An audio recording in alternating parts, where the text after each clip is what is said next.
Right guys, it's super cold Saturday afternoon. We're losing light rapidly, so we need to get cracking, but we're going to be doing the thermostat housing on the E36 today. Got a metal part, I've got some bits, I'll show you in a second. It's really cold. I've not gone as far as tucking my trackers into my socks yet, just to make everyone aware. I'm getting there, it's really cold. Just hold the chaff comments for now, we'll get to that later. Right, let's get cracking because we've not got a lot of time. I'll show you what we've got. So I've got a new metal thermostat housing. Now this is not an OEM part, which I would have preferred to get. It's an aftermarket one, but it's sold by a shop on eBay who sell a lot of like E36 drift things. I know a few people have got these and say they work fine. A couple of you guys sent me the link to this as well on eBay, so thanks for that. We'll give it a whirl. Comes with its own little rubber O-ring, and then the hole on the left, that gets covered by the thermostat itself, has a little rubber seal on it. Because it's metal to metal, I bought some grey Loctite as well.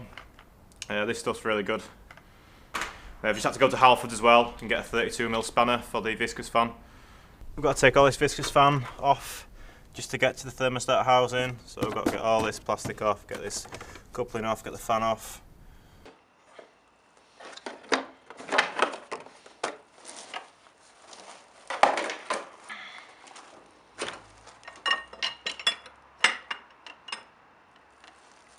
Right, I've never taken a Viscous fan off before, but from what I've read online, all you need is to get the wrench on about 12 o'clock, get a big hammer, just give it a clout. So we'll see how this goes.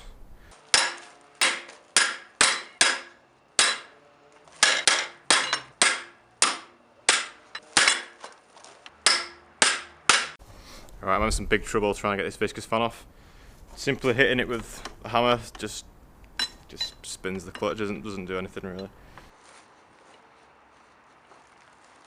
That's just bending the screwdriver. Fuck's. Right, so I thought I was getting somewhere then, and then this happened. That's my only flathead screwdriver as well. Right, the Viscous fan's loose. Had to wedge a massive screwdriver down there up against one of the pulleys, and it doesn't matter, it's loose. Come on, hopefully this one's not bent as well. Ta-da! Had to get all ray mirrors as well and shave it down a bit so it would fit. Plastic coating, this is one of my dad's screwdrivers. Right, we can get the fan off now.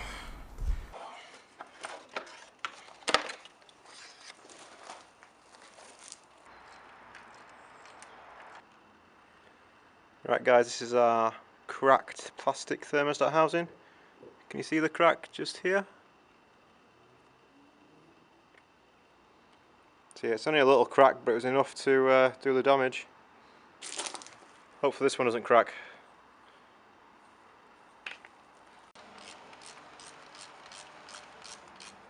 Now I'm going to do something that I'm not that known for doing. I'm going to torque the bolts up. I don't want it cracking again. Obviously it's metal so it shouldn't crack, but... So the three 10mm bolts, 10 Newton meters, and then the 13mm bolt is a 22 Newton meter torque setting. Right, that's the thermostat housing replaced. Didn't actually lose any coolant doing that. Probably should have done. The thermostat was still stuck in the block, so I just left it there. Hopefully it's going to be alright and it's sealed up nice. If you're wondering how tight to put the Viscous fan back on, just do it until the screwdriver bends. We're all done now, just need to put the plastic cover back on. Da-da-da. And then we can take a look at bleeding the coolant. We shouldn't really have to bleed that much because I don't think I lost more than 50mm maybe. Right, I've got some good news and I've got some bad news. Just jacked up the E36 just to have a quick look underneath. And I think I know what's leaking. It's not engine oil, it's power steering fluid. If you come underneath you can see there's a lot of fluid around the rack and stuff.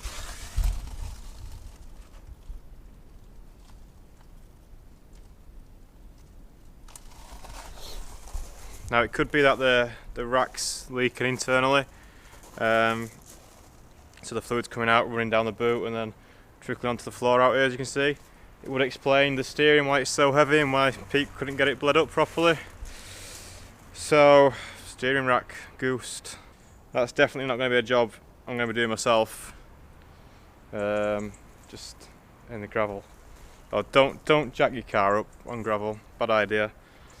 But yeah, I'm going to pack up now and go and chill out for a bit. So, thanks for watching. Appreciate it's been a bit boring, just me working on the E36. I'm not really explaining what I was doing. I would explain what I was doing in more detail, but I didn't really know what I was doing, so it's kind of hard to explain. DC2 update tomorrow though. So we'll forget about the E36 for a bit and I'll show you the DC2 tomorrow. Steering rack E36s. Easy job, right?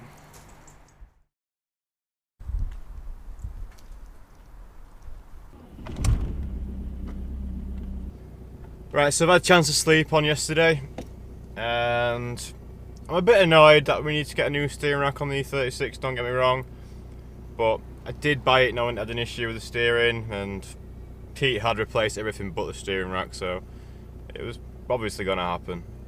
It's a perfect chance for us to upgrade as well, so we can go for what everyone keeps calling the purple tag racks, the slightly quicker racks off the E46 and some Z3s, I think. Don't know, I've not really researched it that much yet, but yeah, I took the E36 out last night as well, just for a little drive to see, you know, make sure everything worked alright, and it would seem I was very naive thinking that I wouldn't have to bleed the coolant system. I'm going to have to revisit that later today, hopefully, if I can, if I've got time, if it's still light when I get back. So yeah, I took it out and the car got to up to temperature fine and stayed there for, you know, for quite a while, but I was getting no heat out of the heaters. The fans were cold regardless of what temperature setting they were on, and then after about 5 or 10 minutes of being at temperature, the temperature started to go up, and yeah, so I think we've got a big airlock. So we'll have a crack at bleeding the system later if I get back in time, but today we've got some DC2 stuff to do. So I've been living in the city centre for a week and someone's already scratched the Audi. What's all that about? A week I've been living in Harrogate. Can't believe someone scratched the Audi. Why? Right, I've just arrived at HCR where the Integra currently is. Josh has promised to help me, i.e. hopefully do it for me, with some aero. Now, I don't want to go as wild as Josh has done, but we'll see what happens. I think I might be persuaded to go a bit mad with the aero. But yeah, what I've just had delivered here now, thanks to Chris for dropping them off. So we've got some new doors for the DC2, and we've also got a PCI front air dam. So we've got a new splitter for the front of the car, and 2 new doors. And the doors, you'll see them in a second. They're pretty light, but they're not made out of the material you might think they are.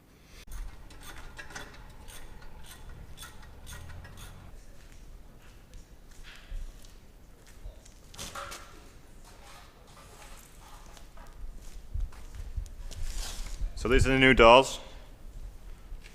They're pretty light. They're not carbon though, unfortunately. But yeah, the previous owners carbon wrapped them. But they are fiberglass.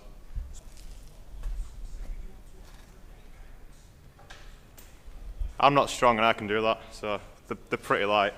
Probably about, how much did you say they weighed, Josh? 5 kilo with the window in. So it's pretty good. We've also got this PCI front air dam, which will make doing all the aero a lot easier.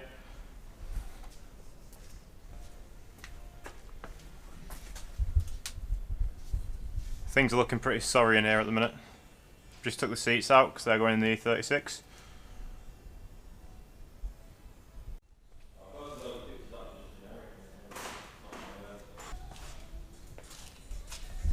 So this is the kind of splitter that Josh wants to do on the DC2.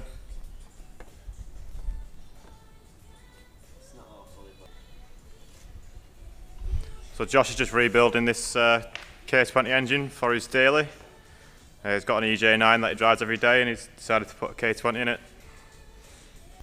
You probably recognise this garage. We have been here a few times before if you've watched some of the older videos. This is where Josh built his cars, where Pete builds his creations. Currently working on his coupe. It's his third gen over there as well. So the idea is over winter to add some aero to the car. I don't know if I'm going to change the spoiler yet. We might go for a bigger spoiler, but certainly front splitter. We need to do all the brake lines. They've needed doing for a few years, so we're going to have all new, probably internal brake lines with a bias valve. So we need to get the gearbox out as well and take it for a rebuild, because the fourth gear synchro's pretty bad now. Fourth gear is really important as well on a lot of circuits, and if you can't get into gear, the car gets so unbalanced and it's not worth risking a crash over, so I'd rather just get it out and get it redone. I'm going to move the shifter back slightly as well, just about to here. Just because it feels a bit better, I think it'll feel a lot better just having the shifter a bit further back. Internally we're going to get a new seat. I'm not sure what yet though. I'm going to keep my eye on eBay and see what I can see. We'll be changing the wheels as well. These are still Steve's wheels, so we need to give them back. I don't know what I'm going to go for yet. I quite fancy RPF ones, 17s at the front, because I've still got some 16s at home somewhere.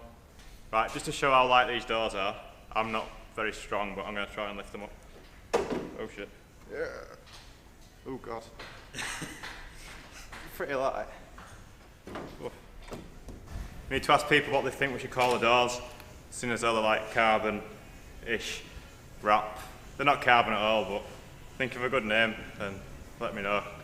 I don't know what to call them. And I can't be asked taking the wrap off, so don't even start. The wrap's staying on. 2 hands easier. Right, we're going to shoot now because I need to go and get the E36 over to K-Swap John's to get the rack done. So John's going to sort the steering rack out for us, so we need to go and drop the car off. So I need to get back up to Harrogate and get back down to Hull. Cool. Right, see ya. Yeah. See you later. Bye.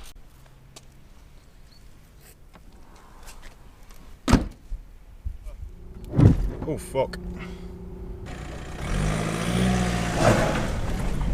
So there you go guys, so we've not completely forgotten about the DC2. Those doors and the lip were a bit of an impulse buy, but I have always kind of fancied fiberglass doors, but I didn't want to deal with the expense of buying new. So when they come up at a good price second hand, I thought, nah, why not? The front lip being a PCI front air dam is quite a cool part as well, as all the Honda people watching will know. So yeah, we got both of them, and they're gonna be a big part of what's gonna happen to the car over winter and for next year. We're doing all this just to get under 8 minutes at the Nürburgring.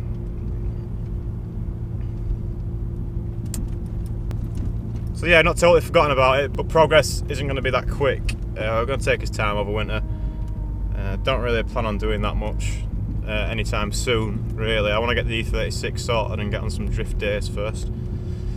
So yeah, part of getting the E36 sorted is, as we found out yesterday, the steering rack needs replacing.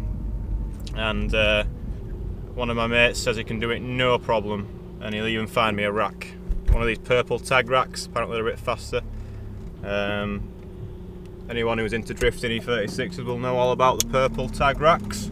So yeah, that should all be done. Hopefully if that's done by Wednesday-ish, then we should be able to get the E36 back and get all ready in time for the Three Sisters drift day at the weekend. Next weekend, that is.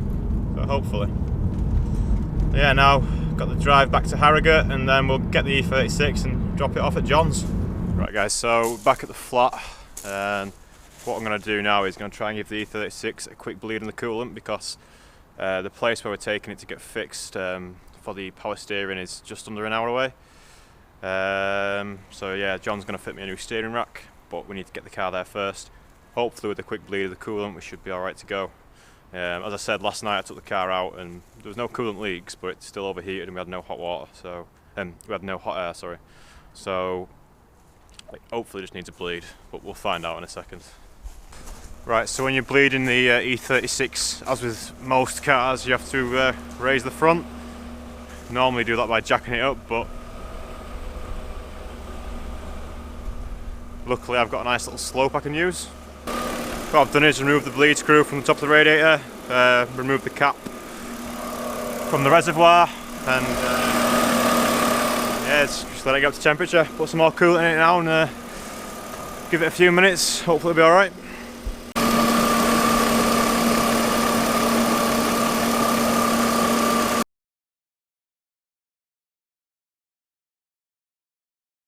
But yeah, the temperature needle looks good, so guess we'll just take it and see what happens. Right guys, test drive went well. We've now got heat in the car, lovely and warm in here. Temperature needle is just stuck straight in the middle. Yeah, seems all good, so let's go take it down to John's and leave it in a few days and hopefully get it back fixed, because this steering is not good and it's leaking everywhere, so that's not good either. All going well. Who knows what we'll be up to this weekend, hopefully a drift day, but we'll see. Right, we're down at John's unit now and he's got me a rack already, so I'll show you. Got the purple tag rack, everyone keeps talking about it, so we'll have it. So this is off an E36 compact, so John tells me.